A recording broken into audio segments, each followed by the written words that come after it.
Tuesday M1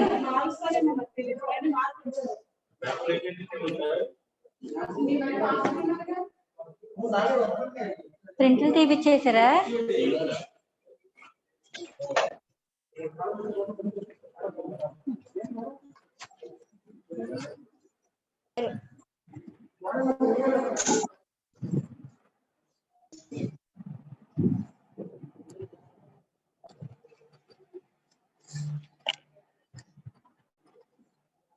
పెన్నే one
మాట్లాడుతుంది.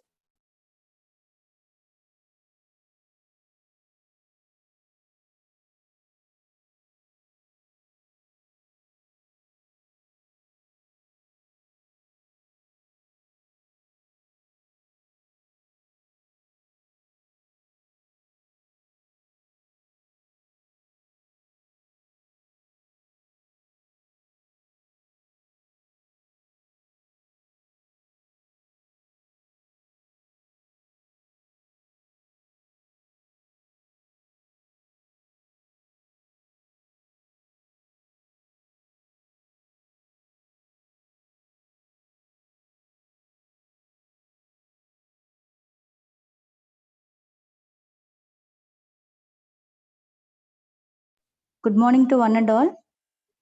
Am I audible to everyone?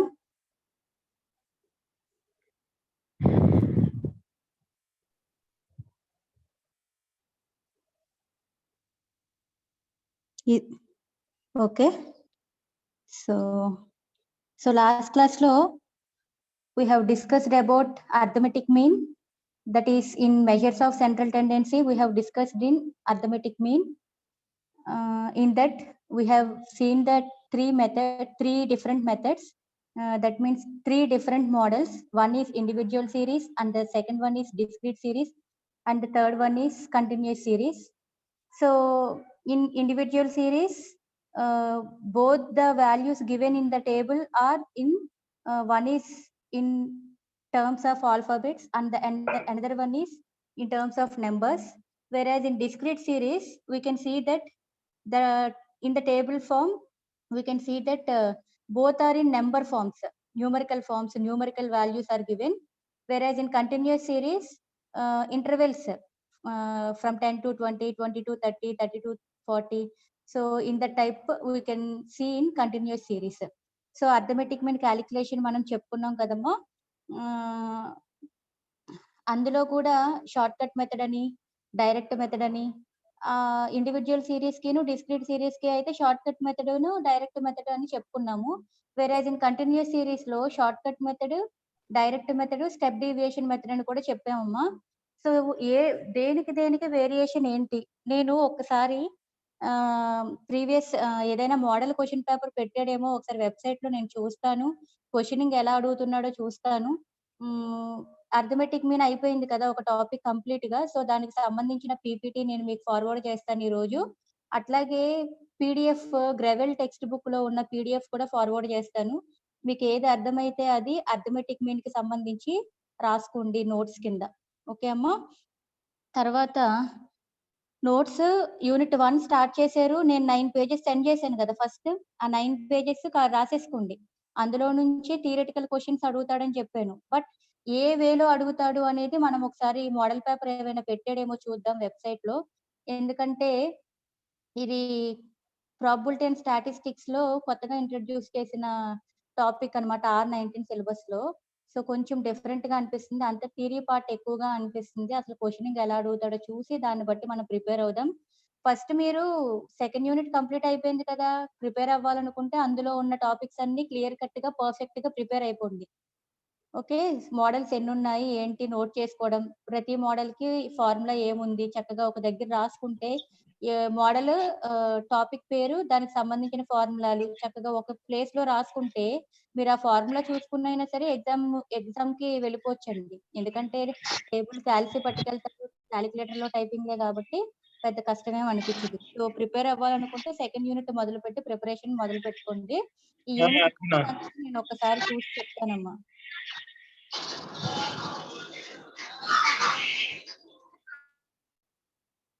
సరే, next topic చూద్దాం.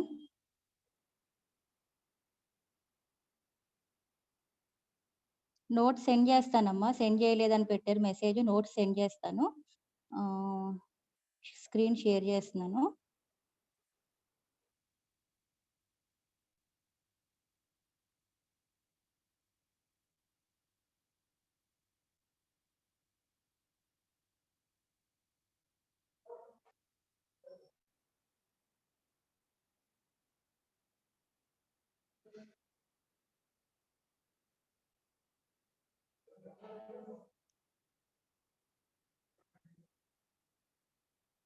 So, measures of central టెండెన్సీలో next వచ్చేసి మీడియన్ అమ్మ. ఫస్ట్ మీన్ కదా! మీన్ తర్వాత మీడియన్ అండి. ఈ మీడియన్ కూడా మనం స్టాట్స్‌లో చేసినప్పుడు 10థ్ క్లాస్‌లోనే మీన్ అంటే, మీడియన్ అంటే, మోడ్ అంటే చేసుకుంటామండి ప్రాబ్లమ్స్. ఓకేనా? సో, చూడండి median is defined as the middlemost or the central value of the variable in a set of observations when the observations are arranged either in ascending or in descending order of their magnitudes. It divides the series into two equal parts. It is a positional average, whereas the mean is the calculated average. Mean అనేది మనం యావరేజ్‌ని calculate చేస్తాం మొత్తం ఉన్న అన్ని టర్మ్స్‌కి. But median అంటే ఏంటంటే మీకు ఒక సీక్వెన్స్‌లా ఇచ్చేస్తాడు కదా టర్మ్స్. దాన్ని అసెండింగ్ ఆర్డర్‌లో గాని, డిసెండింగ్ ఆర్డర్‌లో గాని ఫస్ట్ అరేంజ్ చేసుకోవాలి. అసెండింగ్ ఆర్డర్ అంటేనమ్మా ascending small to big. Descending అంటే బిగ్ టు స్మాల్ గదా! నీకిచ్చిన లిస్ట్ ఆఫ్ నంబర్స్ ఉంటాయి గదా! అవి మార్కులు అవ్వనివ్వండి, ఏదైనా రిప్రజెంట్ చేస్తది. ఏదైనా న్యూమరికల్ వాల్యూస్ ఇస్తాడు గదా! ఆ న్యూమరికల్ వాల్యూస్‌ని మీరు ఫస్ట్ అసెండింగ్ ఆర్డర్‌లో గాని, లేదా డిసెండింగ్ ఆర్డర్‌లో గాని అరేంజ్ చేసుకుంటారు. సో, అరేంజ్ చేసుకొని మిడిల్ మోస్ట్ వాల్యూ అటువైపు, ఇటువైపు చూసుకొని మిడిల్‌లో కరెక్ట్‌గా ఏ వాల్యూ ఉందో అబ్జర్వేషన్ చూసుకుంటారు. అదే మీడియన్ అవుతుందమ్మా. ఓకేనా? కాంప్యుటేషన్ ఆఫ్ మీడియన్. చూడండి ఇక్కడ ప్రొసీజర్ ఇచ్చాడు. ఇండివిడ్యువల్ సీరీస్ అన్నాడు. ఇక్కడ కూడా సేమ్ అండి. ఇండివిడ్యువల్ సీరీసు, డిస్క్రీటు చూద్దాం ఏమొస్తాయో. So, computation of median, individual series. Arrange the data either in ascending or descending order. First మనం చేసే ప్రాసెస్ అదే కదమ్మా! ఫస్ట్ ఇచ్చిన డేటాని అసెండింగ్ ఆర్డర్‌లో గాని, డిసెండింగ్ ఆర్డర్‌లో గాని అరేంజ్ చేసుకోవాలి. తర్వాత count the number of observations. ఎన్ని నంబర్ ఆఫ్ అబ్జర్వేషన్స్ ఉన్నాయో కౌంట్ చేసుకోవాలి. దాన్ని ఎన్ అంటున్నాడండి. ఎన్ అంటే నంబర్ ఆఫ్ అబ్జర్వేషన్స్ అమ్మా. తర్వాత if n is odd. Odd అంటే ఆడ్ నంబర్స్ తెలుసు కదా! 1, 3, 5, 7 సో ఆన్ అవి ఆడ్ నంబర్స్ కదా! నువ్వు కౌంట్ చేసినప్పుడు నీ నంబర్ ఆఫ్ అబ్జర్వేషన్స్ ఏ 5 ఇచ్చాడనుకో అది ఆడ్ నంబర్ అండి. ఓకే. ఏ 7 ఇచ్చాడనుకో అది ఆడ్ నంబర్ అండి. ఓకేనా? సో, ఒకవేళ ఆడ్ నంబర్ అయితే గనక మీడియన్ ఏంటంట అవుతుంది? n+1/2థ్ టర్మ్ అవుతుందంట మీడియన్. నీ దగ్గర n అంటే నంబర్ ఆఫ్ అబ్జర్వేషన్స్ ఉంటాయి. ఆ n అనేది గనక ఆడ్ నంబర్ అనుకోండి. ఆడ్ నంబర్ అయితే గనక మీడియన్‌కి ఏంటంట అవుతుంది? 5+1/2 అంటే 5+1 6/2 కదా! 6/2 అంటే 2 3s ఆర్ క్యాన్సిల్ అయితది కదా! సో, థర్డ్ టర్మ్ ఉంటది కదా! నీకిచ్చిన సీక్వెన్స్‌లో మూడవ పదం ఉంటది కదా! ఆ థర్డ్ టర్మ్ అనేది మీడియన్ అవుతుందండి. ఓకేనా? If n is even. ఒకవేళ n ఈస్ ఈవెన్ అయితే median is the average of middle most 2 values అండి. ఒకవేళ n ఈవెన్ అనుకోండమ్మా. ఈవెన్ నంబర్ వస్తే గనక ఫార్ములా ఏంటి? n/2 plus n/2 plus 1th term by 2 చేయాలన్నమాట. n అంటే సపోజ్ నాకు ఈవెన్ నంబర్ 6 వచ్చిందమ్మా. ఓకేనా? 6 వచ్చింది. So, 6/2 plus 6/2 plus 1 divided by 2 చేయాలన్నమాట. 6/2 అంటే 3 కదమ్మా! తర్వాత ఇక్కడ కూడా 6/2 అంటే 3 + 1 అంటే 4/2 కదా! 3 + 4 అంటే 7/2. 7/2 అంటే ఏమవుతుంది?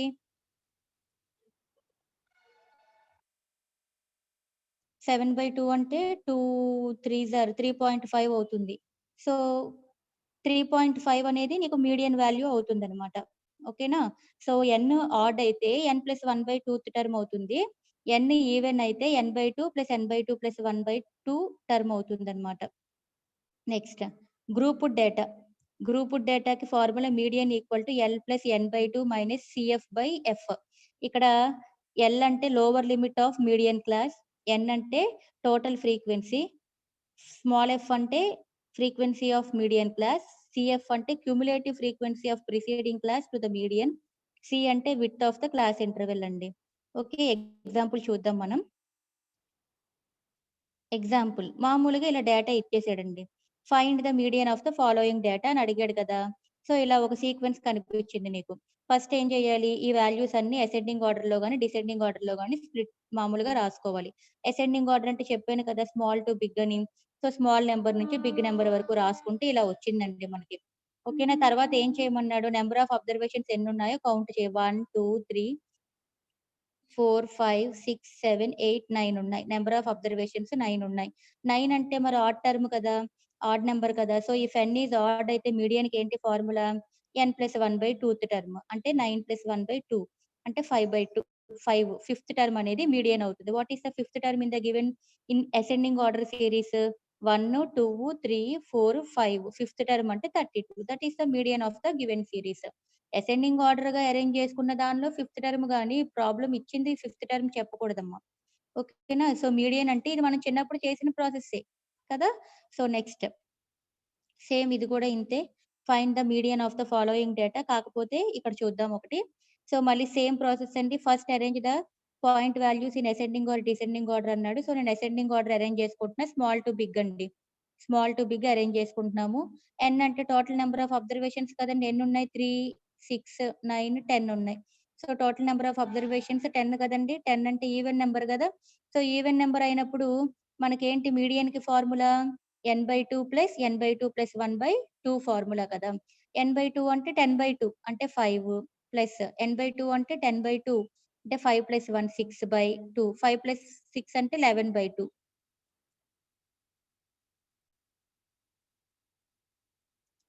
ఓకే. ఇక్కడ 11/2 అన్నాం కదా! 11/2 అన్నప్పుడు మళ్ళీ మనకెలా వస్తది?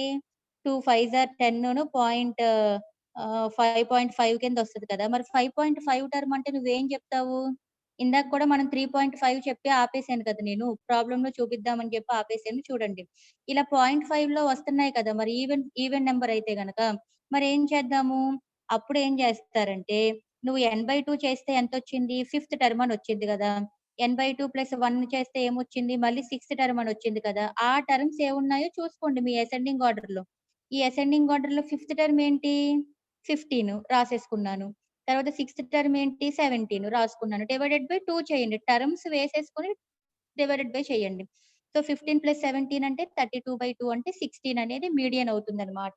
ఈ ఇచ్చిన సీరీస్‌కి 16 అనేది మీడియన్ అవుతుంది. ఇట్లాగా ఇచ్చిన డేటా ఇచ్చిన డేటాలో ఎన్ని వాల్యూలు ఇచ్చాడో కౌంట్ చేస్తాం. ఆ వాల్యూస్ ఈవెన్ నంబర్ అయితే గనక మీడియన్‌కి ఇప్పుడు చెప్పిన ఫార్ములా యూజ్ చేస్తాం. ఒకవేళ ఆడ్ నంబర్ అయితే గనక n+1/2 అనేది మీడియన్‌కి ఫార్ములా అవుతుంది. ఓకేనా? నెక్స్ట్. సపోజ్ ఇలా డేటా ఇచ్చాడండి. మరి ఇలాంటి డేటా ఇచ్చినప్పుడు కూడా మనం చిన్నప్పుడు స్టాటిస్టిక్స్‌లో లెక్కలు చేసాం. మీకు గుర్తుందో లేదో గానీ, సో, ఇలా గ్రూప్డ్ డేటా ఇచ్చినప్పుడు గూడా మనం మీన్‌ని కాలిక్యులేట్ చేసుకున్నామండి. ఓకేనా? సో, చూద్దాం చూడండి.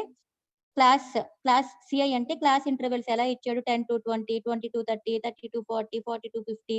ఇట్ ఈస్ ఎ కంటిన్యూయస్ సీరీస్‌లా కనిపిస్తుంది గదా! 20 నుంచి మళ్ళీ కంటిన్యూషన్ అయింది. 30తో ఎండ్ అయ్యి మళ్ళీ కంటిన్యూషన్ గదా! సో, క్లాస్ ఇంటర్వెల్ ఫ్రీక్వెన్సీ ఎంత ఇచ్చాడు? 5, 6, 10, 5, 3, 4 అని ఇచ్చాడు. ముందు మనకి గ్రూప్డ్ డేటా అయితే మీడియన్‌కి ఫార్ములా ఇదమ్మా. మీడియన్‌కి ఫార్ములా ఇది. L plus n/2 minus CF by small F into C అండి. అదే ఇక్కడ రాసాము. సో, ఇది మీడియన్‌కి ఫార్ములా. ఇలా గ్రూప్డ్‌గా డేటా ఇస్తే ఇదేనండి ఫార్ములా. ఇందులో ఇందులో ఉన్న టర్మ్స్ అన్నీ ఏంటో రాసేసుకోవాలి ఎప్పుడు ఫార్ములా రాసాక. ఎల్ అంటే lower limit of median class. N అంటే టోటల్ నువ్వు లోవర్ లిమిట్ ఏం తీసుకుంటున్నావు? అసలు మీడియన్‌గా నువ్వేది కన్సిడర్ చేసుకుంటున్నావో దానిలో ఉన్న లోవర్ లిమిట్ అండి. ఓకేనా? ఎల్ అంటే lower limit of median class. N అంటే టోటల్ ఫ్రీక్వెన్సీ. ఫ్రీక్వెన్సీ ఇచ్చాడు కదా నీకు. Total frequency. స్మాల్ ఎఫ్ అంటే ఫ్రీక్వెన్సీ నువ్వు మీడియన్ ఒకటి సెలెక్ట్ చేసుకోవాలి గదా! ఒక మీడియన్ క్లాస్‌ని సెలెక్ట్ చేసుకోవాలి. ఆ మీడియన్ క్లాస్‌లో ఫ్రీక్వెన్సీ ఎంతుందో that is small f. CF అంటే cumulative frequency of preceding class to the median class. ఇది నేను ప్రాబ్లమ్ చెప్పినప్పుడు చెప్తానమ్మా. Cumulative frequency of preceding class to the median class. ముందు క్లాస్‌కిను మనం మీడియన్ క్లాస్ ఒకటి సెలెక్ట్ చేసుకుంటాం కదా! మనం సెలెక్ట్ చేసుకున్న మీడియన్ క్లాస్ యొక్క ప్రిసీడింగ్ క్లాసే సీఎఫ్ అవుద్దన్నమాట. నేను టేబుల్ చెప్పినప్పుడు చెప్తా. మనం ఒక మీడియన్ క్లాస్ సెలెక్ట్ చేసుకోవాలి. First of all we have to select one median class. In the given class interval ranges, we must select one median class. In that median class, lower limit is called small l and ఆ median class యొక్క ఫ్రీక్వెన్సీనేమో F అంటున్నాము. ఆ median క్లాస్‌కి ముందున్న frequency ఏమో cumulative frequency అవుతుంది. Okay. తర్వాత C అంటే width of the class interval. Class ఇంటర్వెల్‌కి మధ్యలో ఎంత ఎంత డిఫరెన్స్ ఉంది? ఇచ్చిన ఇంటర్వెల్స్‌కి మధ్యలో గ్యాప్ ఎంతుందో అది width of the class interval. So, చూద్దాం ఒకసారి టేబులు. క్లాస్ ఇంటర్వెల్ రేంజెస్ ఇచ్చాడండి. అవన్నీ రాసేసుకున్నాం ఈ టేబుల్‌లో.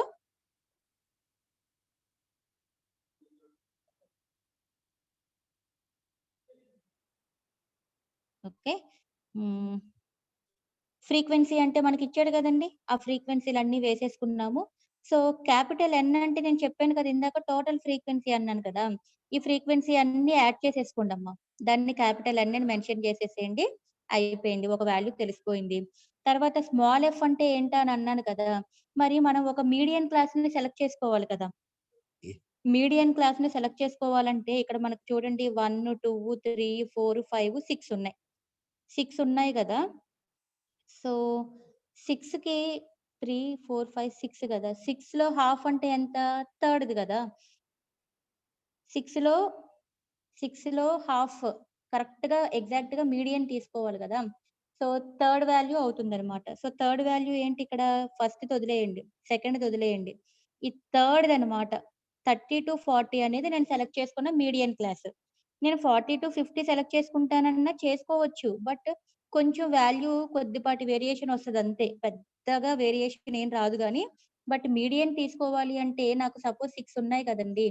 6 ఉన్నాయి కాబట్టి 6లో హాఫ్ అనగానే మనం థర్డ్ అంటాము కదా! థర్డ్ వాల్యూ అంటాం కదా! సో, అందుకని 30-40 తీసుకున్నానండి. That is the median class అన్నమాట. ఆ మీడియన్ క్లాస్‌కి ఎంత ఫ్రీక్వెన్సీ ఉందో అదే ఎఫ్ అవుతుందని ఆల్రెడీ మనం రాసుకున్నాం కదా! ఫార్ములా దగ్గర. So, this is small F అండి. మరి క్యుములేటివ్ ఫ్రీక్వెన్సీ ఎలా చేయనండి? క్యుములేటివ్ ఫ్రీక్వెన్సీ అంటే ఇప్పుడు ఫస్ట్ ఫ్రీక్వెన్సీ 5 కదా! అది యాజ్ ఇట్ ఈజ్‌గా రాసేస్తారు ఇక్కడ కూడా. తర్వాత ఫ్రీక్వెన్సీ ఏంటి? 6 గదా! ముందున్న ఫ్రీక్వెన్సీకి యాడ్ చేయాలి. 5 + 6 ఎంత? 11. ఓకేనా? ఇప్పుడు 10 తర్వాతది 10 కదా! 10కి 6 యాడ్ చేయాలి, 5 యాడ్ చేయాలి. 21. మళ్ళీ 21కి ఎంత యాడ్ చేయాలి? ఈ 5, 26. 26కి 3, 29. 29కి 4, 33. అంటే క్యుములేటివ్ ఫ్రీక్వెన్సీ అంటే ఫ్రీక్వెన్సీలు క్యుములేట్ చేసుకుంటూ ఎళ్ళాలనమాట. ఎడిషన్స్ చేసుకుంటూ ఎళ్ళాలి. ముందు ఆటిలి కలుపుకుంటూ ఎళ్ళాలనమాట. సో, 5 ముందు రాసేస్తాము. 5 + 6 అంటే 11. 5 + 6 + 10 చేసిందేమో 21. 5 + 6 + 10 + 5 చేసిందేమో 26. 5 + 6 చేసిందేమో 29. ఈ మొత్తం చేసిందంతా 33. ఓకేనా? ఇలా నీకు కావాల్సిన క్యాపిటల్ ఎన్ అంటే ఏంటో చెప్పాను. ఓకే. ఎఫ్ అంటే ఏంటో చెప్పాము. క్యుములేటివ్ ఫ్రీక్వెన్సీ ఏమవుతదన్నాను? క్యుములేటివ్ ఫ్రీక్వెన్సీ అంటే మనం ఏదైతే మీడియన్ క్లాస్ ఫ్రీక్వెన్సీ ఉంది కదా! దాని దగ్గర స్ట్రెయిట్‌గా రండి. దాని యొక్క పైది క్యుములేటివ్ ఫ్రీక్వెన్సీ అవ్వుద్ది. అంటే 11 అవ్వుద్దనమాట. అర్థమైందా? ఫ్రీక్వెన్సీ యొక్క ప్రిసీడింగ్ ఫ్రీక్వెన్సీ తీసుకోవాలి. అది క్యుములేటివ్ కాలమ్‌లో తీసుకోవాలి. ఇక్కడ కాదండి. సో, ఎఫ్ ఇది కదా! దీనికి డైరెక్ట్‌గా స్ట్రెయిట్ అంటే 21 ఉంది. దాని యొక్క ప్రిసీడింగ్ తీసుకోవాలనమాట. 11 అనేది క్యుములేటివ్ ఫ్రీక్వెన్సీ అవుతుంది. సో, అవన్నీ చూడండి ఫార్ములాలో వేసేస్తున్నాను. క్యాపిటల్ ఎన్ అంటే 33 కదండీ! సో, 33 నాకు కావాల్సింది n/2 కావాలి ఫార్ములాలో. సో, 33/2 కాలిక్యులేట్ చేసుకొని పెట్టుకున్నాను. 16.5 సి అంటే ఏంటో కూడా చెప్పాలి నేను. సి అంటే ఏంటమ్మా? ఈ 10కి, 20కి మధ్యలో ఉన్న వేరియేషన్ ఎంతండి? 10కి, 20కి మధ్యలో ఎంత డిఫరెన్స్ ఉంది అంటే 10 అనే కదా చెప్తావు. అలాగే 20కి, 30కి కూడా 10 గదా! 30కి, 40కి కూడా 10 గదా! So, what is the class width అండి? క్లాస్ విడ్త్ ఎంతండి? 10 అండి. రాసేసుకున్నాం. సో, ఎల్ అంటే లోవర్ లిమిట్ అన్నాను కదండీ! Median class. మరి నేను మీడియన్ క్లాస్ ఏం తీసుకున్నాను? 32 మీడియన్ క్లాస్ నేను తీసుకున్నదేంటి? 30-40 ఇది లోవర్ లిమిట్, ఇది అప్పర్ లిమిట్ అండి. సో, లోవర్ లిమిటే స్మాల్ ఎల్ అన్నాను కదా! సో, 30 అనమాట ఎల్ వాల్యూ. సో, అదే రాసాను చూడండి. ఎల్ అంటే 30 రాసాను. n/2 అంటే 16.5 మైనస్ క్యుములేటివ్ ఫ్రీక్వెన్సీ చూపించాను కదా! 11 అని. 11 బై ఎఫ్ అంటే ఫ్రీక్వెన్సీ. మీడియన్ క్లాస్ ఫ్రీక్వెన్సీ కదా! ఎఫ్ అంటే 10 ఇంటూ సి అంటే క్లాస్ విడ్త్ ఎంత? 10. సో, అన్నీ సింప్లిఫై చేసుకుంటే విల్ గెట్ 35.5 అండి. మన యొక్క డేటాకి సంబంధించి మీడియన్ కాలిక్యులేట్ చేయమంటే మనకొచ్చిన మీడియన్ వాల్యూ ఎంతండి? 35.5 అండి. ఇది మనం చిన్నప్పుడు 10థ్ క్లాస్‌లోనే స్టాటిస్టిక్స్ ఉంటదండి. ప్రతి ఒక్కరు నేర్చుకునే ఉంటారు. ఇదే ఆల్రెడీ మనం అక్కడ చేసినదేనండి ఈ మెథడ్. ఓకేనా? Median for grouped or interval data ఇలా అడుగుతాడు మిమ్మల్ని అడిగితే problems. Calculation of the median capital X. Data represent weights of 265 male students at the University of Washington. అంటే క్యాపిటల్ ఎక్స్ అనేదంట క్లాస్ ఇంటర్వెల్ గా పెట్టుకోమన్నాడు.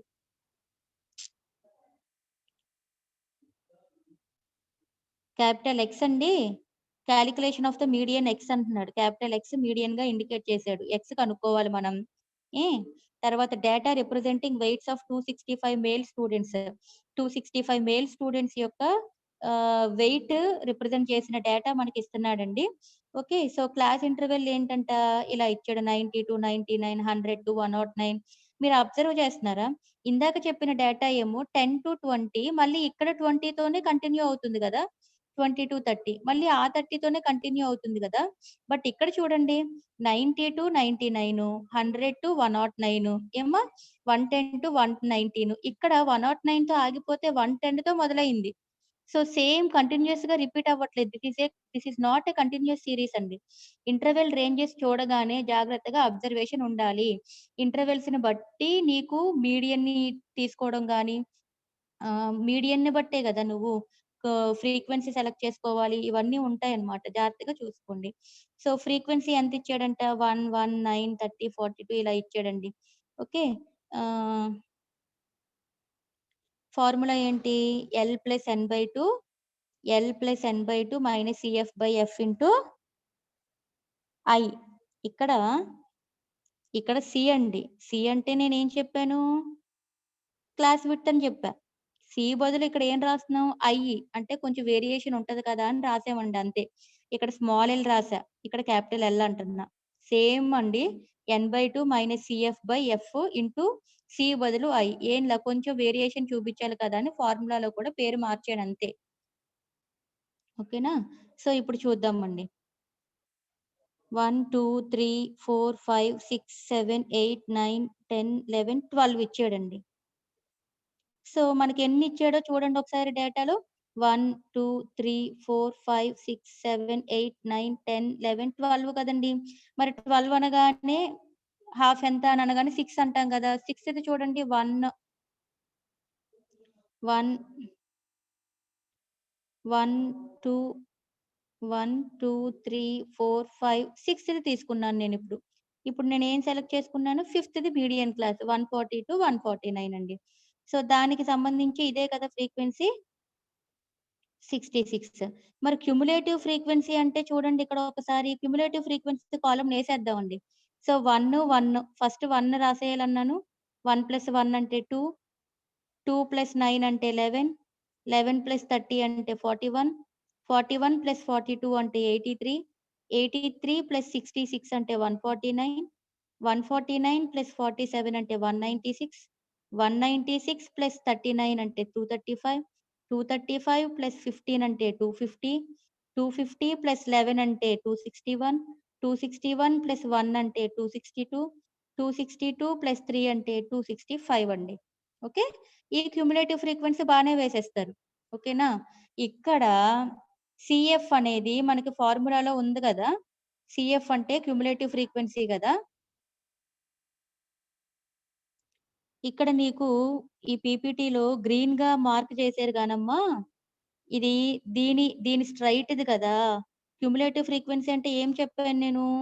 దీని యొక్క పైదే కదా సీఎఫ్ అవుతుంది. ఇప్పుడమ్మా ఇది ఎఫ్ అనమాట. ఇది 66 అనేది ఎఫ్ఏ. ఓకే. 66 అనేది ఎఫ్ అమ్మ.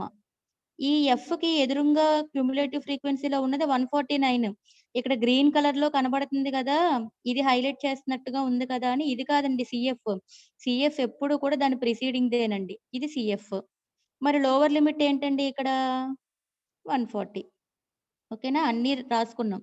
ఎన్ అంటే ఏంటి మనకి? ఎన్ అంటే ఎన్నున్నాయి? ఎన్ని కౌంట్ చేసాం ఇందాక? 12. సో ఎన్ అంటే, ఎన్ అంటే కాదమ్మా. ఎన్ అంటే ఇందాక ఏం చేసాము? ఫ్రీక్వెన్సీ మొత్తం యాడ్ చేసాం గదా! సో, అది. ఎన్ అంటే 265 వచ్చింది మొత్తం ఫ్రీక్వెన్సీ యాడ్ చేస్తే. దాన్ని బై 2 చేస్తే 132.5 వచ్చింది. ఓకేనా? సో, ఫార్ములాలో కావాల్సిన ఎల్ అంటే మరి లోవర్ లిమిట్ ఎంత? 140 తెలిసిపోయింది. తర్వాత క్యాపిటల్ ఎన్ అంటే ఫ్రీక్వెన్సీ మొత్తం సమ్ జేసాము.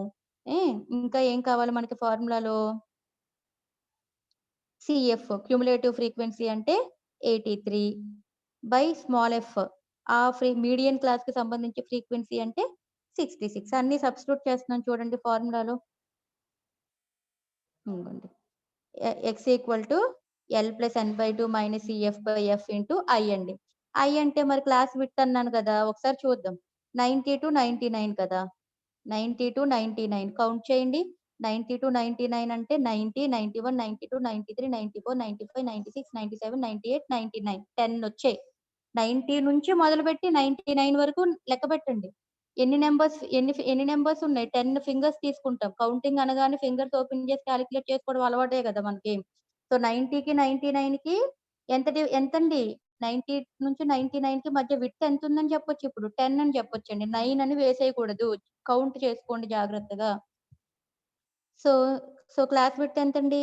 10. సో, అన్ని సబ్స్టిట్యూట్ చేసేసా. n/2 అంటే 132.5, సీఎఫ్ అంటే క్యుములేటివ్ ఫ్రీక్వెన్సీ 83, ఎఫ్ అంటే మీడియన్ క్లాస్ ఫ్రీక్వెన్సీ 66, ఎల్ అంటే lower limit for the median class 140. So, simplify చేసుకుంటారు. క్యాల్కులేటర్ పట్టుకెళ్తారు కదమ్మా! సో, సింప్లిఫై చేసుకుంటే will get the median 147.5. Only మనకి 2 ఫార్ములాలు ఒక్కటేనండి. కంటిన్యూయస్ సిరీస్ అయినా, సిరీస్ కంటిన్యూయస్ లేకుండా ఇంటర్వెల్స్ ఉన్నా సరే ఒకటే ఫార్ములా. కాకపోతే దానికి దీనికి వేరియేషన్ చూపించడం కోసం అక్కడ సి అంటే ఇక్కడ ఐ అంటున్నాం. అక్కడ స్మాల్ ఎల్‌గా రాసినాడు. ఇక్కడ క్యాపిటల్ ఎల్ అన్నాడు. నువ్వు అదే ఫార్ములా రాసేసి చేస్తే పర్వాలేదు. కాకపోతే మీడియన్ క్లాస్ సెలెక్ట్ చేసుకోవడం మీదే ఉంటది ప్రాబ్లమ్ అంతా. మీడియన్ క్లాస్ సెలెక్ట్ చేసుకోండి. నీకొచ్చే ఆన్సర్ కూడా నువ్వు సెలెక్ట్ చేసుకున్న మీడియన్ క్లాస్ మధ్యలోనే వస్తదండి. మరి నువ్వు సెలెక్ట్ చేసుకున్న మీడియన్ క్లాస్ ఏంటి? 140-149 కదా! నువ్వు సెలెక్ట్ చేసుకున్న మీడియన్ క్లాసు. నీకొచ్చే ఆన్సర్ కూడా 140-149 మధ్యలో ఆన్సరే వస్తదండి. అంటే 147.5 వచ్చింది కదా! 149కి దగ్గరలో వచ్చింది. సో, కరెక్ట్‌గా మనం కాలిక్యులేషన్ చేసాం. మన ప్రాబ్లమ్ అంతా కరెక్టే. ఖచ్చితంగా ఫుల్ మార్క్స్ పడాల్సిందే. ఓకేనా అమ్మా? సో, ఈ విధంగా మీడియన్ అండి. మీడియన్‌లో ఇండివిడ్యువల్ సీరీస్ అని, డిస్క్రీట్ సీరీస్ అని, కంటిన్యూయస్ సీరీస్ అని అలా 3 రకాల మెథడ్స్‌గా నేను చెప్పలేదు. మీడియన్‌లో మనకున్నది మామూలుగా డేటా ఇచ్చేస్తే ఇలా డేటా ఇచ్చేస్తే అసెండింగ్ ఆర్డర్‌లో అరేంజ్ చేసుకొని నంబర్ ఆఫ్ అబ్జర్వేషన్స్ ఎన్నున్నాయో కౌంట్ చేసుకుంటాం. ఆ n అనేది ఈవెన్ నంబర్ అనుకోండి. ఫార్ములా మీడియన్‌కి ఒకటుంటది. అలాగే ఆ n అనేది ఆడ్ అనుకోండి. ఫార్ములా మీడియన్‌కి ఇంకొకటుంటది. సో, అలా గుర్తుపెట్టుకుంటే అది మామూలుగా మనకిచ్చిన సీరీసు ఒక టేబులర్ ఫార్మ్‌లో కాకుండా లైన్‌గా ఒక సీక్వెన్స్ లాగా ఇచ్చేస్తాడండి. అదొక మోడలు. ఇంకొక మోడల్ ఏం చెప్పుకున్నాము? Median grouped data. Grouped data అంటే ఇంటర్వెల్స్ రూపంలో ఇస్తాడు. క్లాస్ ఇంటర్వెల్స్ లాగా ఇస్తాడు. దానికి టేబుల్ ఏసేసుకొని ఆ సీరీస్ కంటిన్యూగా అవుతుందా? చూడండి 10-20 గదా! 20 మళ్ళీ కంటిన్యూషన్ రిపీట్ అయింది. 30 మళ్ళీ రిపీట్ అయింది తర్వాత దానిలో. అలా రిపిటీషన్ ఉన్నాదా? అప్పుడేంటి చూడండి. ఏ రిపిటీషన్ ఉన్నా లేకపోయినా నువ్వు ఎన్ని క్లాస్ ఇంటర్వెల్స్ ఇచ్చాడో కౌంట్ చేసుకుంటావు. దానిలో హాఫ్ సగానికి సగం అంటే 6 ఉన్నాయనుకోండి థర్డ్‌కి తీసుకుంటారు. సపోజ్ 7 ఉంటే ఏంటండి పరిస్థితి అని మీరు అనొచ్చు. 7 ఉన్నప్పుడు థర్డ్ 3.5 కదండీ! ఏం తీసుకోను నేను. ఫోర్త్‌ది తీసుకో పర్వాలేదు. థర్డ్‌దెందుకు? తక్కువలో ఉన్నది తీసుకోవద్దెప్పుడు. తర్వాతదే తీసుకోండి. ఇప్పుడు 7 ఇచ్చాడు సపోజ్ ఇక్కడ 6 ఇచ్చాడని 6 అన్నాడు కదండీ! థర్డ్‌ది తీసుకున్నాను అంటున్నావు నువ్వు. 7 ఇచ్చాడు. 7 ఇచ్చినప్పుడు నేనేం తీసుకోను. 7 అనగానే హాఫ్ అంటే 3.5 అటు 3 తీసుకోవాలా? ఇటు 4 తీసుకోవాలా అంటావు నువ్వు. 4 తీసుకో. ఫోర్త్ వాల్యూ మీడియన్ క్లాస్‌గా తీసుకుంటావు. అలా చూసుకోవాలండి. ఓకేనా? సో, ఒకవేళ నీకిచ్చిన సీరీస్ గనక కంటిన్యూయస్ కాదు. మామూలుగా అంటే ఇక్కడ 99తో ఎండ్ అయిందండి. 99తో స్టార్ట్ అవ్వలేదు కదా ఇక్కడ. సో, 100 నుంచి స్టార్ట్ అయింది. అంటే it is not a continuous series అన్నమాట. అయితే కంటిన్యూయస్ సీరీస్‌కి లేదా కంటిన్యూయస్ సీరీస్ కాకపోతే ఉంటాయి ప్రాబ్లమ్స్ అంతే 2 మోడల్సే ఉంటాయి. ఓకేనా? సో, గ్రూప్డ్ డేటాకి మీడియన్ కాలిక్యులేట్ చేయాలి అంటే you have to remember the formula x equal to L plus n/2 minus CF by F into I. Whereas in continuous series we can represent I as C and capital L as small L గా పెట్టాం అంతే. No need to డిఫరెంట్‌గా రాయవలసిన necessity ఏం లేదండి. మీకు కావాలంటే ఇలా చేసుకోండి. లేదా ఒకటే ఫార్మ్‌లో రిప్రజెంట్ చేసుకున్నా పర్వాలేదు. సో, ఇది మీడియన్ అండి. ఓన్లీ 2 టైప్ ఆఫ్ మోడల్సే చెప్పాను. గ్రూప్డ్ డేటాకి ఎలాగా, ఇండివిడ్యుయల్‌గా డేటా ఇస్తే ఎలాగా. సో, ఇది measures of central tendency. In central tendency we have covered median topic andi.